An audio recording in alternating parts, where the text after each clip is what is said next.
Please subscribe कीजिए श्रृंखला दादी नानी को नई और रोचक वीडियो देखने के लिए। गुड मॉर्निंग मेरे प्यारे दोस्तों, श्रृंखला दादी नानी में आपका हार्दिक स्वागत है। बच्चों, आज हम कहानी सुनेंगे आपसी सहयोग। एक कुम्हार होता है, उसे अपने काम पर बहुत ज्यादा घमंड होता है। एक दिन वह सोचने लगा कि ये सारे मिट्टी के बर्तन तो मैंने ही बनाए हैं और ये मेरी मेहनत का ही परिणाम है।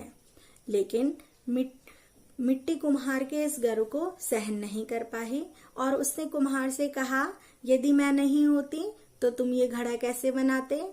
कुम्हार मिट्टी की यह बात सुनकर चुपचाप रहा, परंतु मिट्टी की यह बात पानी को भी नहीं अच्छी लगी। उसने मिट्टी से कहा, मिट्टी बहन, यदि मैं ना होता तो तुम ये काम कैसे करते? तुम और कुम्हार इस घड़े को कैसे बनाते? उन सब की बात चाक सुन रहा था। उसने तीनों से कहा, यदि आप तीनों होते और मैं नहीं होता तो क्या यह घड़ा बन सकता था? आग को उनकी इस बात पर, उनकी इस मूर्खता पर हंसी आ गई। वह हंसने लगी जोर जोर से। उसने कहा कि तुम सब यह क्यों भूल गए कि अगर मैं ना होती, मेरी गर्मी ना होती तो यह घड़ा कैसे बनता, यह घड़ा कैसे पकता? मेरी गर्मी के कारण ही तो यह घड़ा बना है, यह पका है। सच तो यह है कि घड़ा हम सबके सहयोग के कारण से ही बना है।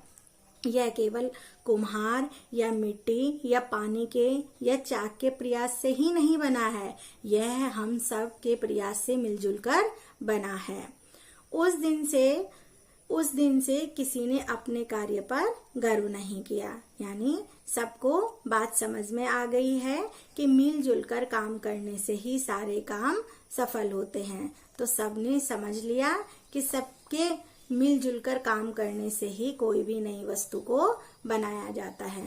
बच्चों, इस दुनिया में कोई भी काम बड़ा या मुश्किल नहीं होता। अगर हम सारा काम मिलजुल कर करें तो हमारे सारे काम सफल हो जाते हैं। तो बच्चों, इस कहानी से हमें क्या सीख मिलती है? इस कहानी से हमें यही शिक्षा मिलती है कि हमें किसी भी काम को ये नहीं सोचना चाहिए कि मैं स्वयं ही कर लूंगा।